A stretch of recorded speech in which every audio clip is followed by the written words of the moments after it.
오늘 본문 말씀 사무엘상서 29장 1절로 11절까지의 말씀을 중심으로 자기 꾀에 빠진 다윗에게 베푸신 하나님의 은혜라는 제목으로 진리를 증거하겠습니다. 오늘 본문의 내용은 블레셋으로 망명한 다윗이 시들락에 거주하면서 블레셋 왕 아기스에게 인정받고 있었습니다. 블레셋 아기스 왕이 군대를 대대적으로 일으켜서 이스라엘을 치려고 할 때 다윗에게 이 전쟁에 참가하도록 요구를 했고, 다윗은 끌려 나오다시피 전쟁터에 나왔는데요. 꼼짝없이 자기 나라 이스라엘을 향해서 칼을 휘둘러야 하는 동족 상전의 비극이 바로 일어나기 직전에 블레셋의 그 도시국가 군주들의 반대로 다윗이 전쟁에 참가하지 못하고 시들락으로 돌아갔다라는 이야기입니다. 한마디로 위기에서 극적으로 벗어나게 되었다는 이야기입니다. 우리는 지난 장에서 이 사울이 이 블레셋 군대가 대대적으로 이스라엘을 치러 왔을 때 두려워했죠. 그리고 자기 손으로 처단을 했던 그 점쟁이, 무당 이런 사람들을 찾아 자기의 그 운명을 어떻게 좀 바꿔볼까, 앞으로 어떻게 될 것인가, 이 문제를 어떻게 해결할까, 이러한 것을 위해서 점쟁이에게 찾아가서 사무엘 선지자를, 죽은 사무엘 선지자를 이 생으로 불러내려고 했던, 그래서 그 점쟁이를 통해서 그 신들린 귀신 접한 여자에게서 어떻게 보면은 귀신의 메시지를 받았죠. 여전히 자기 문제를 해결하지 못했고요. 그 자기의 비참한 인생의 종말이 어떤 것이라는 것을 확인하는 것밖에 되지 않았습니다. 참으로 불쌍한 사람이었습니다. 옛사람 그대로였고 전혀 변화되지 못한 그러한 상태였습니다. 하나님의 선지자를 자기가 필요할 때 불러내서 소원을 들어주는 그 심부름꾼 정도로 여긴 것입니다. 그 자기가 과거에 겪었던 경험을 아주 심각하게 경험했던 그 트라우마가 작용을 해서 그 신접한 여자가 사무엘이 올라왔다, 그리고 어떤 모양이냐, 겉옷을 입었다 그러자 깜짝 놀라서 두려워하며 납작 엎드렸던 일이 있습니다. 이거는 하나님께 경배하는 것이 아니고 사무엘에게 경배하는 것도 아니죠. 그 신접한 여자 앞에 경배하는 거예요. 얼마나 비참한 모습입니까? 하나님의 음성을 거절하고 그 신접한 여인의 지시를 그대로 순종하는 이 사울의 모습으로 그 이야기가 마쳤습니다. 오늘 본문은 그 28장이 27장에서 이 다윗이 아기스 왕에게 인정받고, 그리고 이제 어떻게든 이제 그 이스라엘과의 전투에 참가하라고 하는 그러한 이야기를 듣고 나서 잠시 멈췄다가 오늘 29장으로 다시 연결이 됩니다. 이 사울도 위기를 맞았을 때 이런 참 이해할 수 없는, 납득할 수 없는 그러한 모습을 보여줘서 비참함을 다시 한번 확인을 했는데요. 이 위기를 맞은 다윗, 위기죠. 자기 동족과의 전투를 치러야 되는 그런 꼼짝 못하고 그런 입장에 서게 되었어요. 다윗은 어떤 계획을 가지고 있었을까요? 하나님께서는 이 다윗이 그 시험거리, 그 동족과 전쟁을 치러야 되는 이런 상황에 가도록 내버려 두셨을까? 하나님은 어떤 방식으로 다윗에게 은혜를 베푸셨는지 본문 말씀을 통해서 살펴보겠습니다. 본문 1절 봅니다. 블레셋 사람들은 그들의 모든 군대를 아벡에 모았고 이스라엘은 이스라엘에 있는 셈 곁에 진을 쳤다. 이 블레셋 사람들이 진친 곳 아벡. 우리가 지난 시간에 이 사울이 블레셋과 전투하려고 나갔을 때 진쳤던 곳과는 좀 다른 곳이죠. 블레셋 사람들은 수넴에 진을 쳤다고 했습니다. 이 수넴은 이 아벡과는 거리가 상당히 떨어져 있는데요.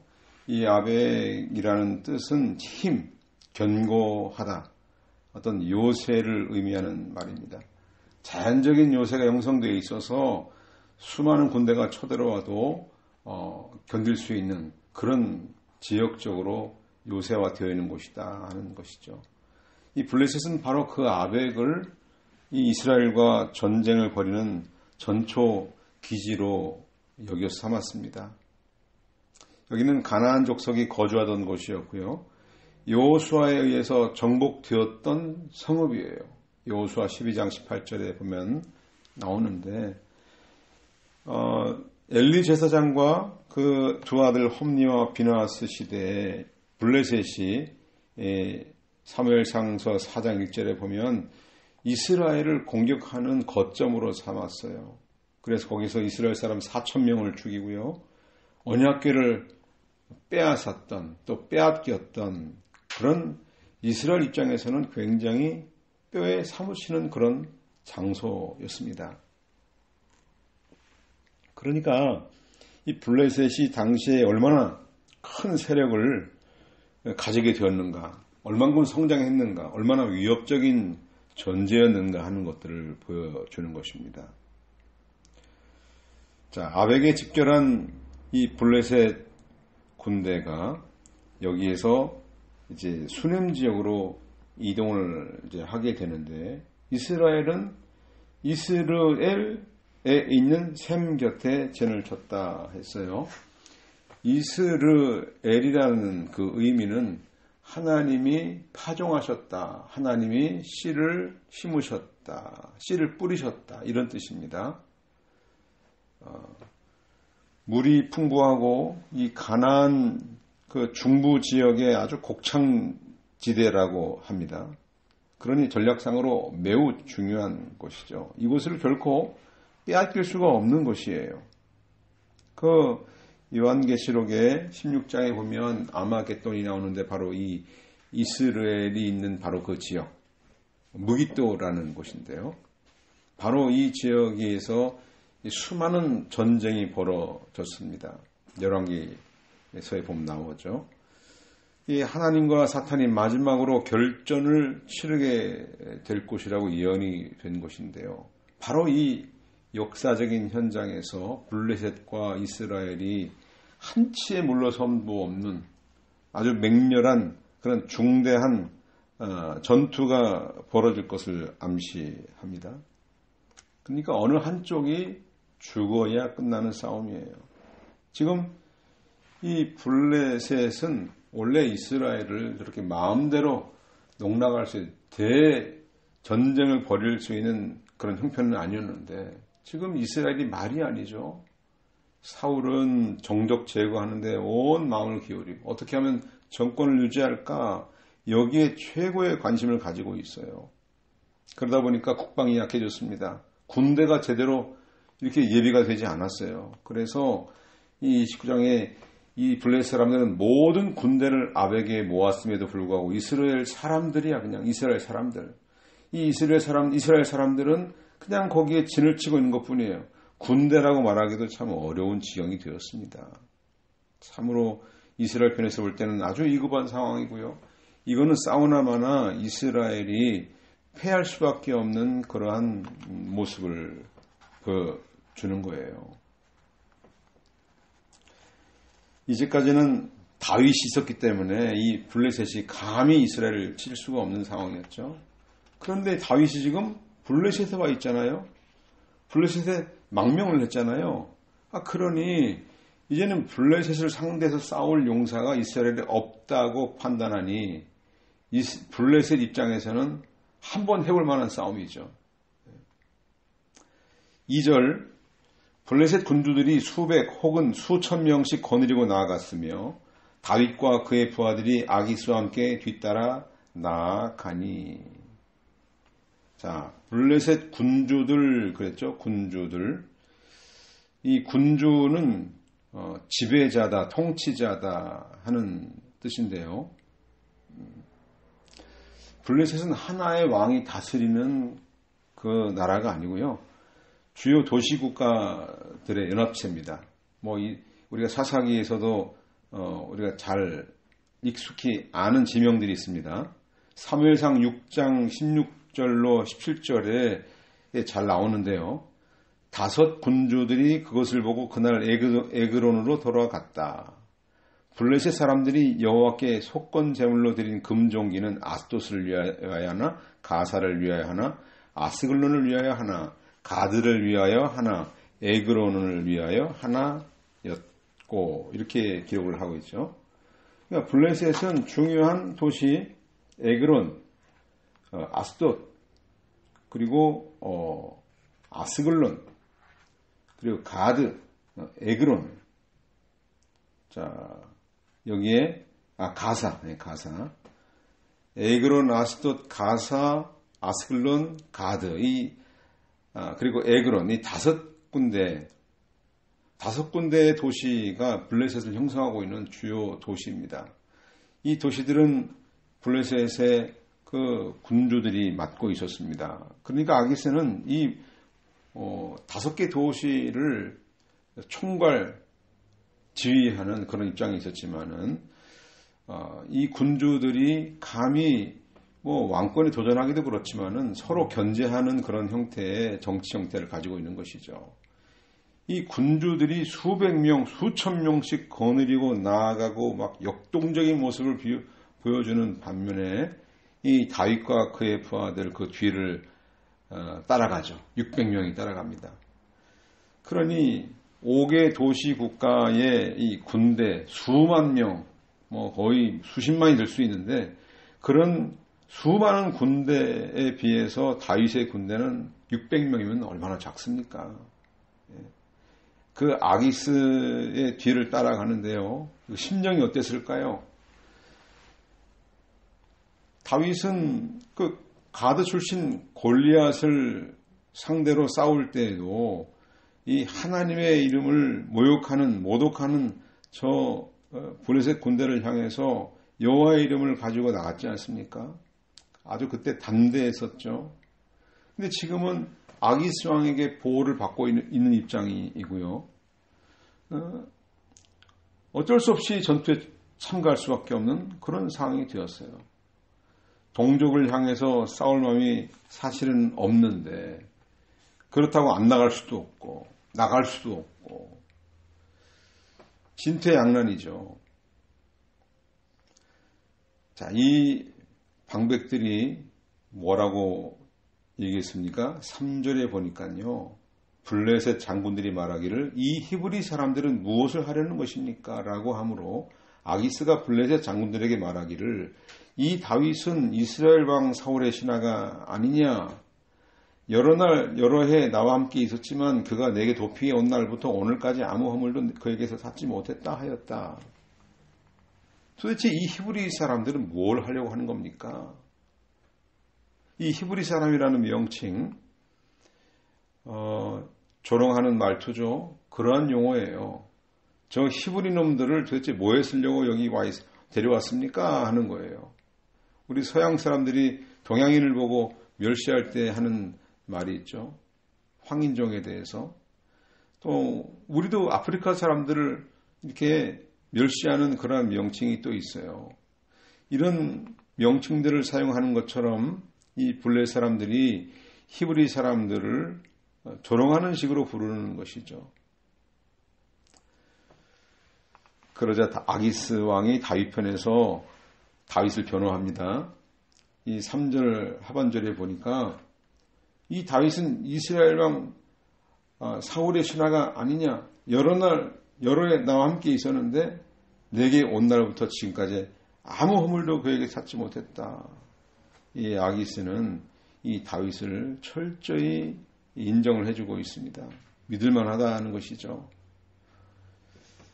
자, 이렇게 다윗이 위기를 만나서 사울의 그 손에 죽지 않으려고 피해서 어떻게 하면 좋을까?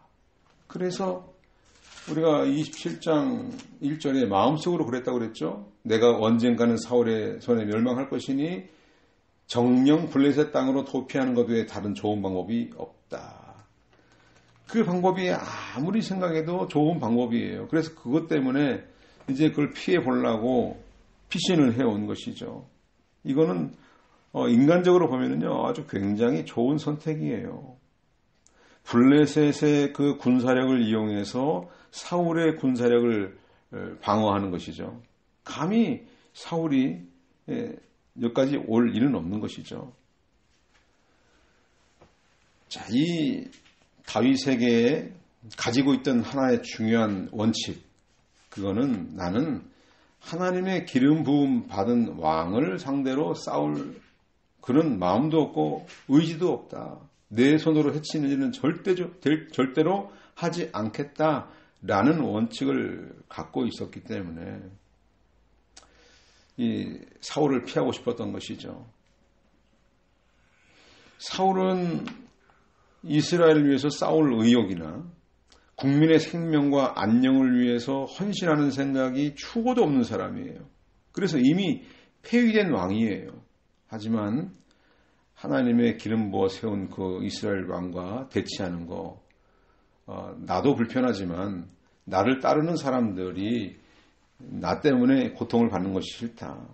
근데 저 사람들을 먹여 살려야 되는데 어떻게 계속해서 저 나라에 머물고 있을까? 그래서 자기 지혜를 쓴 거죠. 그래서 피해 온 거예요. 이건 하나님의 지혜가 아니라 자기 지혜를 쓴 거예요. 하나님을 팽개치고 온 것이죠. 하나님의 뜻을 묻지도 않았어요. 자, 그러니 인간적으로는 좋은 결정을 선택해서 왔고 지금까지 무사히 잘 지내왔어요. 거짓으로 꾸며서 아기스에게 충성한 것처럼 보이기도 하고요. 또 이스라엘을 괴롭히는 주변의 민족들을 처단하는 일도 했으니까 굉장히 일거양득의 좋은 효과를 얻을 수 있다고 생각할 수가 있죠. 그런데 뜻밖의 위기를 만난 거예요. 어떻게 하나님의 대적이라고 할 수 있는 블레셋 군대 편에 서서 이스라엘과 전쟁을 벌일 수 있을까? 이거야말로 다윗에게는 최대의 큰 위기를 만난 것이에요. 그러니 싸움에 나가도 위험하고 안 나가도 위험하고 이러나 저러나 다 위험한 거 마찬가지입니다. 자, 다윗이 지금 이렇게 전쟁터로 나가는 이 모습 속에서 다윗이 어떤 마음이었을까? 아마 여러 가지 생각을 했을 것입니다. 또 여기 출전하기 전에 자기를 따르던 사람들과 얘기를 나눴을 것입니다. 어떻게 될까 고민을 했을 것입니다. 근데 우리는 지난번에 아비멜렉 앞에서 미친 척 하다가 쫓겨났을 때 지은 시를 보면 다윗의 심정이 어땠을지 우리가 조금 엿볼 수가 있습니다. 시편 34편 4절로 8절 내가 여호와를 찾았더니 그분께서 내게 응답하시고 내 모든 두려움에서 나를 건지셨다. 그들이 주님을 바라보고 광채가 났으니 그들의 얼굴이 부끄러움을 당하지 않을 것이다. 이 권고한 사람이 부르짖으니 여호와께서 들으시고 그 모든 환난에서 그를 구원하셨다. 여호와의 천사가 주님을 경외하는 사람들을 둘러 진치고 그들을 구출하는구나. 너희는 여호와의 선하심을 맛보아 알아라. 그분께 피하는 자는 복이 있다. 그렇게 아비멜렉 앞에서 미친 척 하면서 거기서 빠져나올 때 쫓겨남을 당할 때 이래저래 방법이 없는 거예요. 거기서 저 사람은 골리앗을 친 장수가 아닙니까? 왜 저런 자를 갖다가 궁중으로 불러들이셨습니까? 하는 말을 들을 때 깜짝 놀랐죠. 어떻게 할 수가 없는 상황이에요. 방법이 없어요. 미친 척하는 방법밖에는 생각이 나는 게 없는 거예요. 그런데 그 모든 상황들이 이 다윗이 간절하게 절박한 마음으로 간구할 때 하나님이 응답을 해주신 것이었다 하는 것이죠. 지금도 마찬가지예요.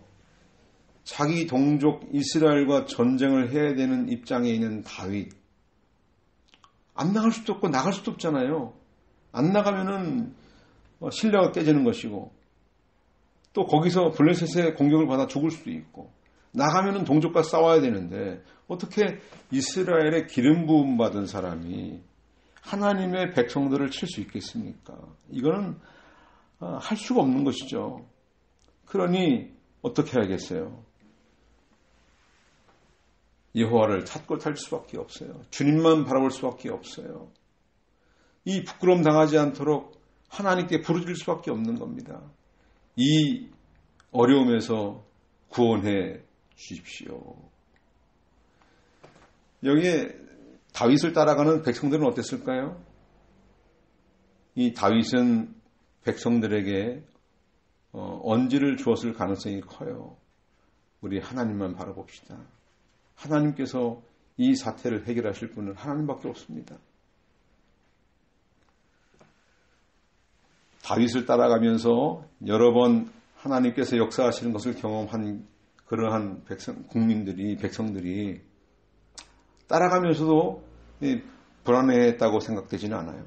어쨌든 지금은 그 모양새는 그 자기들이 섬기는 신의 깃발을 힘차게 휘두르면서 전투의 그런 의지를 불태우면서 나아가는 그 뒤를 따라가는 이 다윗의 심정은 아마 굉장히 난감한 것은 사실이에요. 두려운 것도 사실이죠.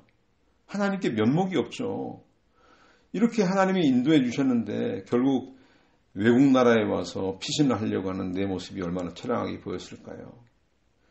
이렇게 하나님께 자기의 무지함과 무능함과 또 하나님을 붙드는 그러한 간절한 기도를 하고 있을 때 놀라운 일이 벌어졌어요. 4절 보니까요. 4절 블레셋 장군들이 다윗에게 분노하여 아기스에게 말하기를 이 사람을 돌려보내어 왕이 그에게 정하여 준 그의 거처로 돌아가게 하십시오. 그는 전쟁에 우리와 함께 데려갈 수 없습니다.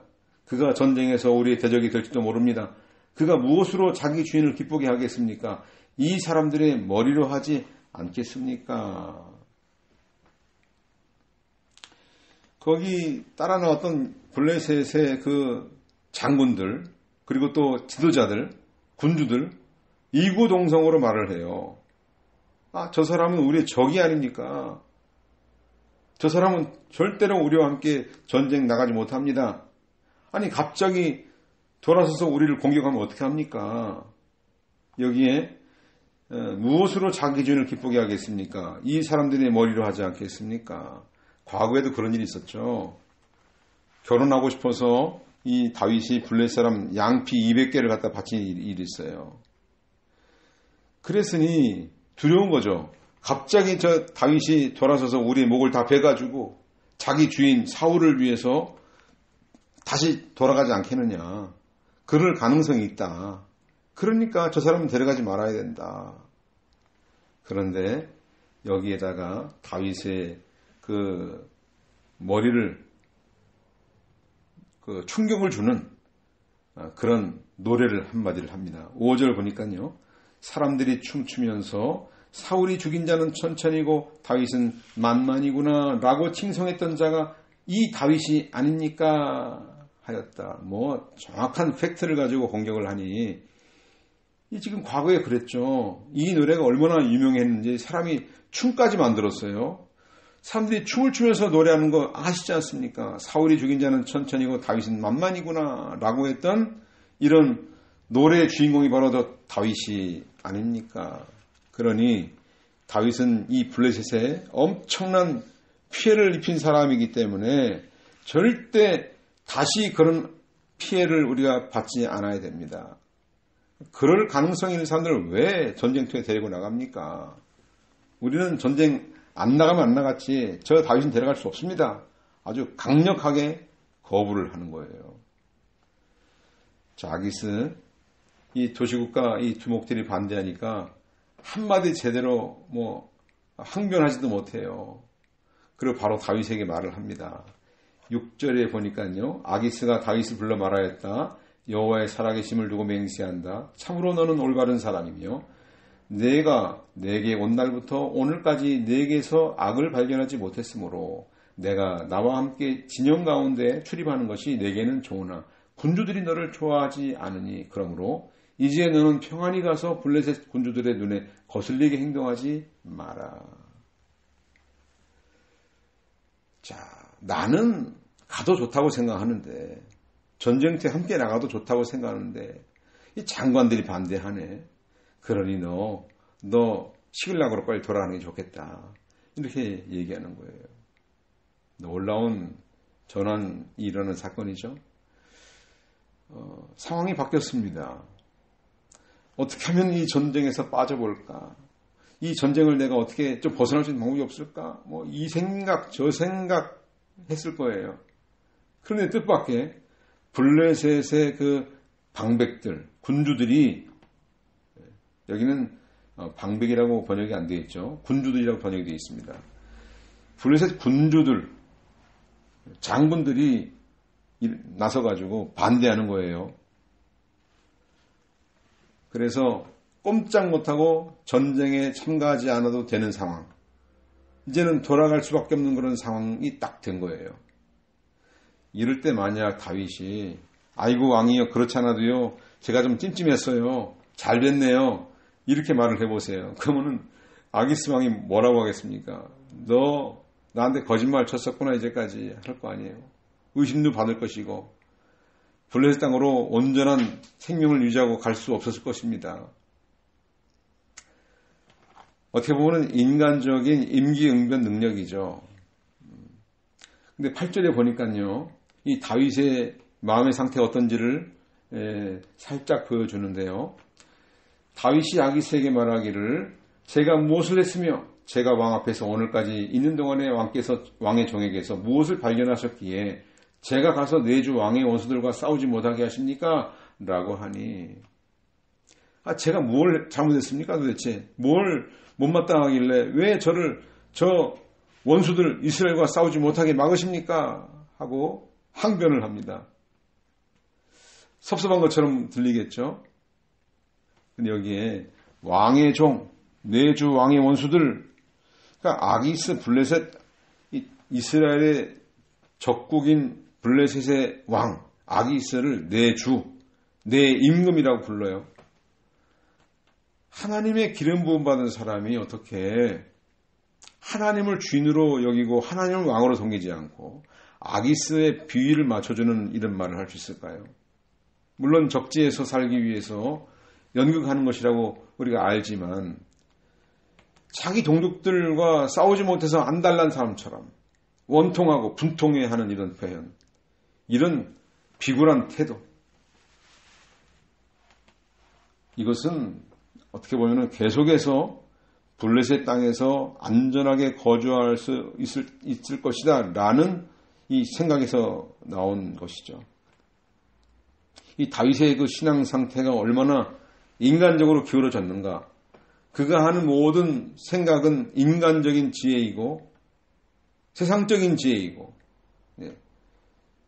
이 땅의 지혜를 쓰는 매우 수치스러운 상태인 것을 나타내는 것입니다. 자, 이렇게 상황이 완전히 돌변한 거 어떤 이유 때문일까요?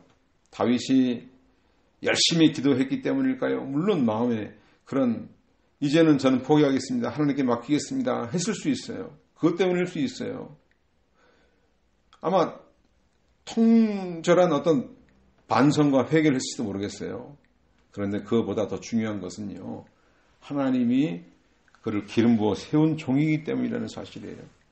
하나님이 은혜를 베풀어주고 하나님이 선택한 사람, 그 사람에게는 모든 일이 그 합력해서 선을 이루는 것이 하나님의 원리예요.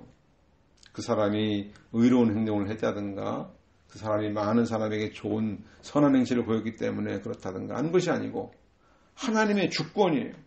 하나님이 기름 부어서 그로 하여금 하나님의 일을 하게 하려고 세운 사람이기 때문에 선택된 사람이기 때문에 하나님이 그에게 이런 특별한 은총을 베풀어 주시는 거예요.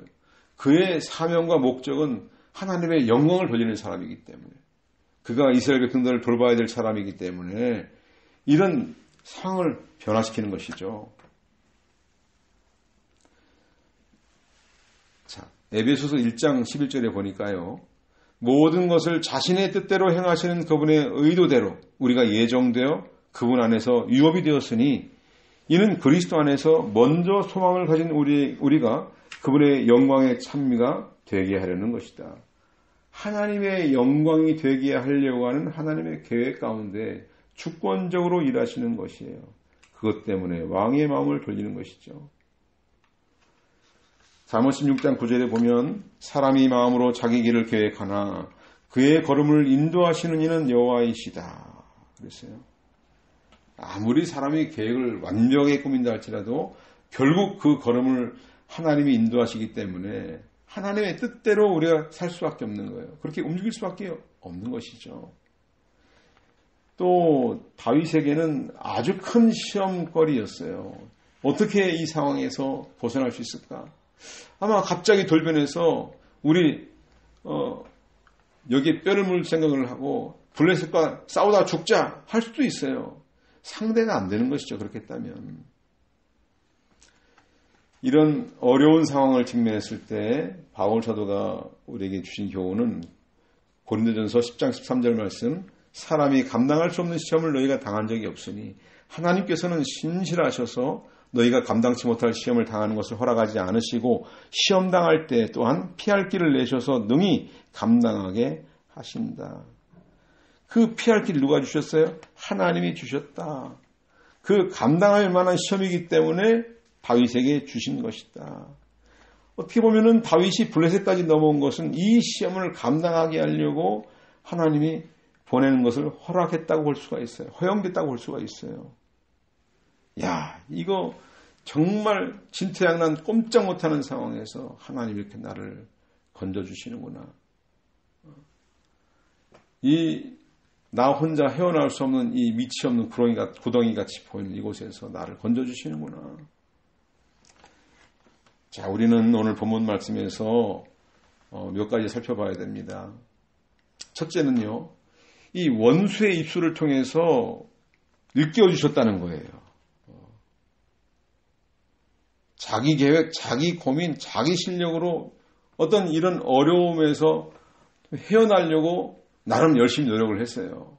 그런데 내 방식은 결국 인간적이다, 세상적이다, 마귀적이다 하는 사실을 일깨워주시는 하나님의 음성, 바로 이방나라 왕의 입을 통해서 들려주셨다 하는 것이죠.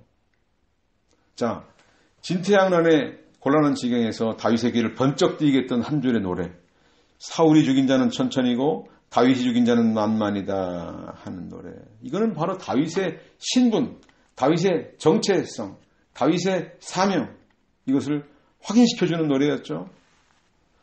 사울과 비교할 수 없는 탁월한 지도자가 될 것이다, 하나님이 세우실 것이다 하는 것을 깨닫게 해주는 노래예요.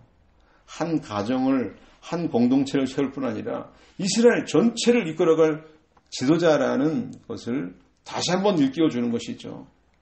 네가 있을 곳은 여기가 아니다. 이스라엘로 돌아가야 된다. 하나님이 줄로 지어준 구역이 아름답다고 노래하는 게 있었는데요. 그것이 바로 내가 물받을 기업이다라는 사실을 일깨워주는 것이에요. 다윗은 이 노래 한 줄 때문에 사울의 사위의 자리에서 하루아침에 사울의 정적이 되어버렸어요. 도망자 신세가 되었죠. 아마 그 노래가 왜 나를 그렇게, 나는 아무런 생각이 없는데 왜 나를 이렇게 사울을 반역하는 것 같이 그런 노래를 지어서 부르나 원망했을지도 모르겠어요. 그리고 또 블레셋 땅에 갔다가 아비멜렉에 도망갔다가 블레셋 신하들이 또 이 노래를 들려줬습니다. 그러니까 이 노래를 지금 이번까지 3번을 들려주는 거예요. 이방 나라 이 사람들이 이 블레셋 다윗이 어떤 신분인지를 확인해 주는 거예요. 이제 그 노래를 다시 한번 들으면서 다시 내가 누군가 하는 것을 돌아보게 되는 것이죠. 나는 하나님의 기름 부음 받은 종이다. 하나님의 뜻을 위해서, 하나님이 기뻐하시는 위해서, 이를 위해서 내가 살아야 될 사람이다 하는 걸 재확인하는 것이에요. 다윗이 이렇게 격기로 갈 때마다 이방 나라 사람의 입을 통해서 이 들었던 소리, 이게 바로 다윗을 일깨우는 하나님의 음성이었다는 사실이죠. 자, 이거 우리가 구약에 보면은 이런 음성을 들었던 사람이 또 있죠. 많이 있습니다. 그중에 요셉 유명하죠.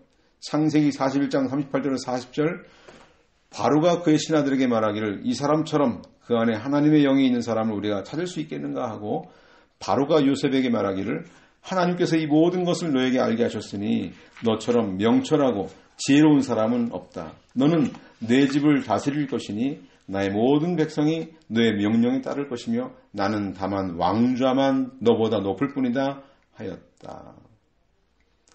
이 요셉이 얼마나 그 정치를 잘했습니까? 7년 풍년 때 잘 준비해서 7년 흉년을 잘 대비한 이 요셉, 이 하나님께 영광을 돌리는데 이방 나라의 바로왕의 입술을 통해서 그에게 이런 하나님께 영광을 돌리는 노래를 듣게 했죠. 우리는 가끔 우리가 걷기로 가려고 할 때 이방 나라 사람들이, 이 세상 사람들이 우리를 향해서 아니 당신은 예수님 사람인데 기도를 안 하십니까? 하고 물을 때 우리는 충격을 받습니다. 아, 내가 그리스도인인데 저 사람들도 나한테 이렇게 기대를 하고 있는데 나는 지금 뭐 하고 있나?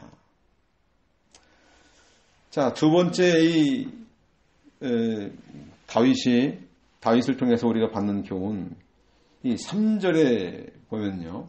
그가 내게 도피해 온 날부터 오늘까지 아무 허물도 그에게서 찾지 못했다. 6절, 너는 올바른 사람이며 내게서 악을 발견하지 못했다. 9절, 하나님의 천사처럼 선하다. 이거는 다윗이 결백하다는 것을 인정받은 거예요. 다윗은 참으로 진실하고 정직한 사람이다. 다윗의 원수들조차도 이 다윗의 의로움에 어떤 흠집 낼 만한 어떤 티를 발견할 수 없었다는 것이죠. 우리는 세상 사람들로부터 선한 증거를 받아야 한다는 것이죠. 이 선한 행실, 이거는 모든 믿는 사람들의, 모든 제자들의 공통된 특징입니다. 모든 사람에 나타나야 되는 특징이 바로 선한 행실이에요. 예수님 말씀하신 거 있었죠? 네. 마태복음 5장 16절, 이와 같이 너희 빛을 사람 앞에 비추어서 그들이 너희 선한 행실들을 보고 하늘에 계신 너희 아버지께 영광을 돌리게 하여라. 이거는요, 제자라고 하면은 목사님들, 전도사님들, 집사님들, 장로님들만 제자가 아니고요. 어떤 제자 훈련 한 사람만, 받은 사람만 제자가 아니고요. 예수 믿고 구원받은 사람들, 예수님의 십자가 구속의 은혜를 입은 사람들은 모두가 다 예수님의 제자예요. 그 사람들은 어떻게 살아야 돼요? 선한 행실을 보여주어야 한다. 빛을 비추어 줘야 한다. 그러니까 우리가 전도할 때 말로만 하는 전도, 이거 안 된다. 지금은 말로 전도하는 시대가 아닙니다. 행동으로 전도하는 시대예요. 선한 행실로 전도를 해야 됩니다. 인격이 개차반인데 전도하면 어떻게 합니까? 전도할수록 하나님이 욕을 먹어요. 아니, 예수 믿는다는 사람이 정말 엉망이네. 형편없구만 할 거 아니에요. 그러니 차라리 입을 닫고 있는 게 도움이 돼요. 자, 말로 전도해야 될 때가 있어요. 언제 전도할까요? 내 주변의 동료나 다른 사람들이 내게 와서 도대체 무엇 때문에 그렇게 항상 기쁘고 표정이 밝아요? 난 아무리 봐도 낙심할 수밖에 없는 상황인데 돈도 제대로 못 벌지, 가정도 안 좋지, 가난하지, 아니 뭐가 좋다고 그렇게 희죽벌죽하고 웃기만 하고 있어요. 아니 그 비결 좀 가르쳐 주세요. 이럴 때 당신이 믿는 그 하나님이 어떤 하나님입니까? 좀 가르쳐 주세요. 이럴 때 이럴 때는요, 하나님이 이 사람 부르시는구나 하고 기회다. 그때 조곤조곤 신앙생활을 설명해 주면 돼요. 그게 바로 인격과 말로 하는 전도이죠. 아이고, 교회 다닌 분이셨어요? 몰랐네요. 이런 얘기 들으면 창피하지 않습니까? 이 평소에 하는 말, 평소에 하는 행동을 보니까 절대 교회에 나갈 사람처럼 안 보였는데 교회 나간다고요? 아이고, 뜻밖이네요. 이거 좋은 얘기 아니죠? 저도 군대에서 그런 얘기 들었어요. 정말 지금도 있지 않습니다. 주임 상사님, 보병 부대 소대장으로 있을 때 그 주임 상사님이 저한테 그래요. 아이고, 소대장님도 교회 나가셨어요? 아이고, 나는 교회 나가는 건 생각도 못했네요. 그 얘기 듣고요, 엄청 충격을 받았습니다. 그때 사진을 제가 한번 보니까 인상이 얼마나 험악한지 몰라요. 이 소대원들한테 무시당할까봐 인상 쓰면서 이렇게 하는 모습을 보면서 나를 예수인 사람을 보지 않은 거예요. 참 부끄러운 역사입니다. 감독의 직분을 받는 사람들 선한 증거가 필요하다고 그랬습니다. 디모데전서 3장 7절 또한 불신자에게서도 선한 증거를 얻은 자라야 할 것이니 이는 그가 비방을 받지 않고 마귀의 올무에 걸리지 않게 하려는 것이다.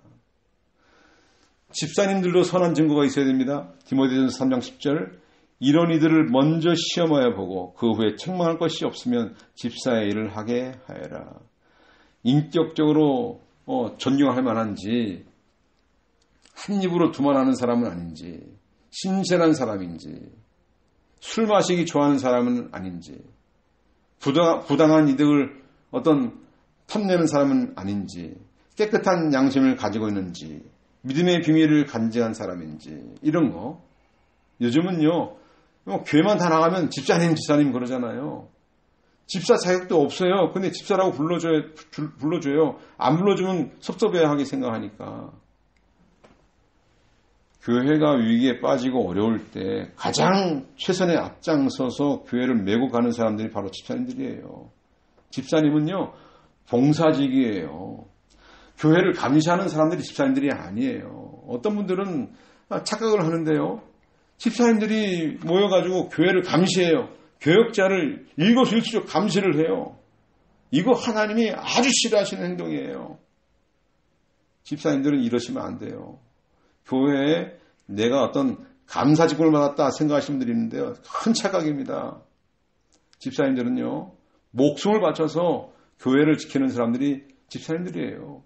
그냥 바람만 훅 불면 날아가시는 분들이 얼마나 많습니까? 가짜 집사죠. 그런 분들이 교회 집사를 세우시면 안 되는 겁니다. 선한 증거가 없어요. 자, 과부로 명부에 올릴 사람들도 선한 증거가 있어야 돼요. 디모데전서 5장 10절에 보면은 또 선한 행실로 증거가 있어야 할 것이니 곧 자녀를 잘 양육했든지 또는 나그네를 후대했든지 또는 성도들의 발을 씻겼든지 또는 환난 당한 자들을 구제했든지 또는 모든 선한 일에 헌신한 자이어야 한다. 나보다 남을 먼저 생각하는 사람이어야 한다. 내 자신의 안위보다 다른 사람의 그 안위를 신경을 쓰고 그 사람이 어려움이 없는가를 먼저 돌아보는 사람이어야 된다. 그런 증거가 있어야 과부라 할 수 있다.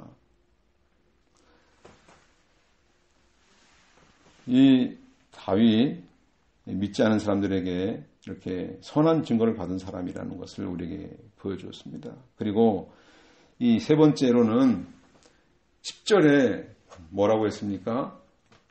이제 너는 너와 함께 온 네 주의 종들과 함께 아침 일찍 일어나 날이 밝으면 떠나라 그랬어요. 그랬더니 이에 다윗과 그의 부하들이 떠나려고 아침에 일찍 일어나 블레셋 땅으로 돌아갔고 블레셋 사람들은 이스라엘로 돌아갔다 그랬어요. 너에게 주어진 사명을 확실하게 깨달아라. 그 길로 가라. 이게 물론 다윗에게 시들락으로 돌아가라는 이야기지만은 다윗은 그렇게 받아들이지 않는 것이죠. 내게 준 사명이 무엇인가를 확실하게 깨닫고 내 정체를 확실하게 하고 신분을 확실하게 이해를 하고 내가 갈 길로 가야 된다. 너는 블레셋과 이 이스라엘과 싸워야 될 사람이 아니야. 너는 블레셋 이스라엘 그 아기스 왕을 섬기는 사람이 아니고 하나님을 철저히 섬기는 사람이어야 된다. 그분의 명령을 순종하고 그분의 길을 가야 된다. 그러니 다윗 하나가 바로 세워지면 다윗에게 딸린 모든 가족들, 다윗에게 따라온 모든 백성들이 다윗 때문에 살게 되는 거예요. 기름 부음 받은 사람이 이렇게 중요한 것입니다. 자기 목숨 하나 건사하려고 그냥 자기 신경 쓰는 사람, 내 건강 신경 쓰고 내 돈, 내 가족, 내 욕심 채우는데 건강 이런 데 신경 쓰는 사람, 다른 사람한테 마음 안 줘요. 내가 지금 죽게 생겼는데 어떻게 다른 사람한테 신경을 씁니까? 우리 그리스도인들은요, 예수님처럼 자기 목숨보다 다른 사람의 목숨을 먼저 생각을 해요. 자기 곤란보다 다른 사람의 곤란, 어려움을 먼저 신경을 써요. 관심을 가져요. 예수님은 자기 목숨을 버려서 온 인류를 구원하시지 않았습니까? 다른 사람의 문제가 더 걱정이 되고 그 사람을 위해 어떻게 도와줄까 생각하고 몸으로 가서 봉사하고 자기 자신은 자꾸 죽어가고 있어요. 에너지가 다 빠져나가요. 그런데 자기 때문에 그 사람이 생명 얻기를 바라는 마음. 이런 길을 가는 사람들이 얼마나 복된 사람들입니까? 나는 쇠하고 예수님만 흥하면 난 만족합니다. 나는 죽어지고 다른 사람 살리는 일에 우리의 일생을 바쳐야 되겠습니다. 기도하겠습니다. 하나님 아버지 은혜를 감사합니다. 우리를 위해 몸버려 피 흘려 사신 바 되신 우리 주님께서 십자가에 모진 고통을 당하시고 물과 피를 다 쏟으셔서 내 몸과 마음을 하나님의 소유로 삼으시고 주님의 것으로 삼으셨으니 온전히 주님의 뜻을 순종하며 그 뜻을 따라 살아가며 우리 연약한 몸이지만 하나님의 영광을 위해 쓰임받는 우리 모두가 되게 하여 주옵소서. 예수님의 이름으로 기도드립니다. 아멘.